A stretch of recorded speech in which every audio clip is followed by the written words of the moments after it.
Olá, caros alunos. Aqui quem fala é o professor Mailson. A nossa aula de hoje é uma aula de comentário, né? Não é exatamente uma aula de correção, mas comentários sobre algumas questões do formulário da semana passada, certo?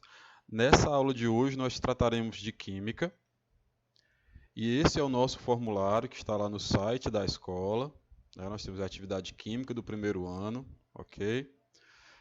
Nesse formulário, nós temos algumas notas de aula, como vocês podem ver, algo que foi visto, por exemplo, no vídeo, né, na videoaula, que foi feita por mim, inclusive, certo?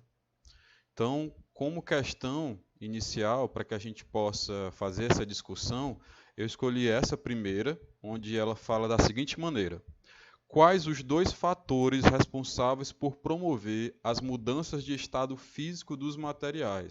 Olha só, a questão está sendo generosa contigo, por quê? Porque ela já está te dizendo quantos fatores são. Podia ser 10, né?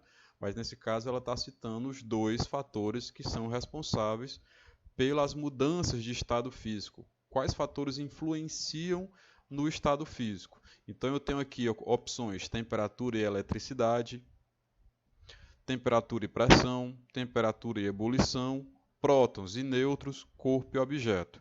Primeira coisa que eu já poderia excluir: corpo e objeto. Não é um fator, não é? É a denominação da química, mas não é um fator que promove mudança. Prótons e nêutrons. A gente está falando sobre isso aqui se a gente estivesse perguntando sobre as subpartículas do átomo, certo? Então ficaria na dúvida essas três, né? Esses três itens aqui que você poderia ter dúvida realmente, os outros dois não, tá? Então, para responder essa questão, eu vou trazer uma explicação, tá? Então vamos lá a nossa aula de comentários. Pam, pam, pam, pam. Do slide atual. Lembrando que essa aula é para todos os alunos do primeiro ano, tá? Dos alunos da professora Débora, da professora Lourdes, né? Meus também. Então, olha só qual é a resposta. A resposta dessa questão é temperatura e pressão, né? São essas as variáveis que fazem as mudanças de estado físico acontecer. E aí nós chamamos, geralmente, tem uma sigla chamada CNTP, que significa condições normais de temperatura e pressão, né? Essa CNTP, ela influencia nessas mudanças aí de estado físico. Como você pode ver aqui pela imagem, vou pegar aqui, como você pode ver aqui pela imagem, nós temos cidades em diferentes altitudes, né? E aí quanto mais alto for a cidade, né? Quanto mais distante for do nível do mar, mais alto, e aí no caso as temperaturas ou melhor, a pressão muda, né? OK? Então, no nível do mar, a água vai ferver a 100 graus quando ela está nesse nível do mar, tá certo? Agora, em um ambiente muito alto, né? Aí, por exemplo, na cidade de La Paz, a 3.700 metros de altitude, né? De altura. Olha qual é a temperatura que a água começa a ferver, a 87 graus. Aqui, onde nós vivemos, ela começa a ferver quando chega a 100 graus, tá certo? Então, é um exemplo. Então, resposta correta, temperatura e pressão.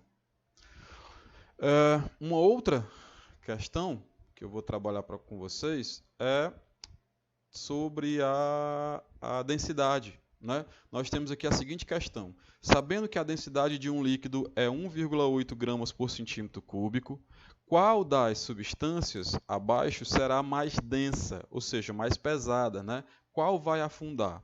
Então nós temos aqui o leite e está aqui a densidade dele. Temos a densidade do mel, a densidade do óleo de cozinha e da esponja de cozinha, tá? Então, observa só. Eu vou colocar essa reta numérica aqui e a gente está utilizando como referência a densidade da questão, que é 1,8.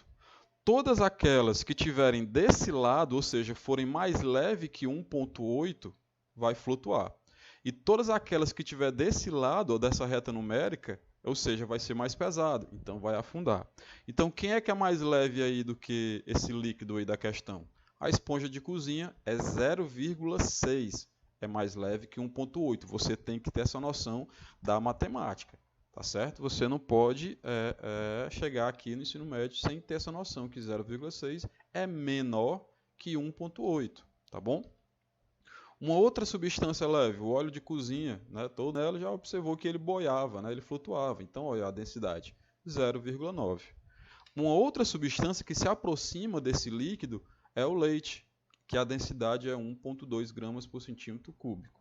E aí só sobra uma outra substância, que no caso é o mel, que tem a densidade de 2,9 gramas por centímetro cúbico. Então, ele é a substância que vai afundar. Então, a resposta aí dessa questão é mel, densidade igual a 2,9 gramas por centímetro cúbico.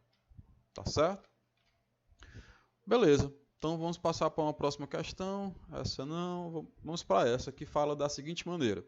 Sabendo sobre a temperatura de fusão e ebulição da água. Então, percebe que você tem que saber a temperatura de fusão e ebulição da água. E o que é a fusão e o que é a ebulição. Certo? Então, vamos relembrar logo aqui. Fusão é a passagem, né, de uma substância que está no estado sólido para o estado líquido. Tá? Fusão, sólido para líquido. Fusão, sólido para líquido. Já a ebulição, né, ou evaporação, por exemplo, né, são termos que podem ser diferentes, mas se assemelham. A ebulição é quando uma substância está no estado líquido e passa para o estado gasoso, certo? Então, ebulição do líquido para o gasoso. Coloca isso em mente. E aí, sabendo disso, em qual das temperaturas abaixo a água se encontra em estado líquido? Então, você tem que lembrar de qual temperatura da água nós estamos nos referindo. Tá? Então, vamos lá. Primeira coisa que eu gosto muito para responder essas questões é que você vai ter que ter uma noção de intervalo entre dois pontos numa reta. Então, por exemplo, eu fiz uma reta e eu coloquei 2 pontos, 0 graus e 100 graus. Certo? O que é que eu tenho que saber? 0 graus e 100 graus vai ser a minha referência. Mas a questão vai te dar inúmeras situações. A situação em questão é da água.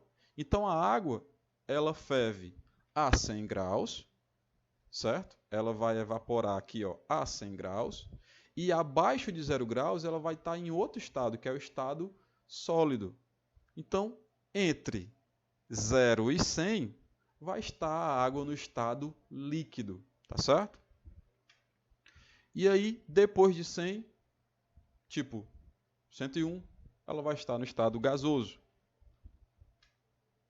Abaixo de 0, 1 negativo, 2 negativo, 3 negativo, 100 negativo, no estado sólido. E aí, a única temperatura que está ali, né, entre as questões, entre os itens, que está entre 0 e 100, está nesse meio termo aqui, ó, é a temperatura 25 graus Celsius. Tá? Então, nesse caso, é essa a resposta. Nós temos aqui outras opções. Ó. Por exemplo, 112 graus Celsius. Essa água estaria em qual estado?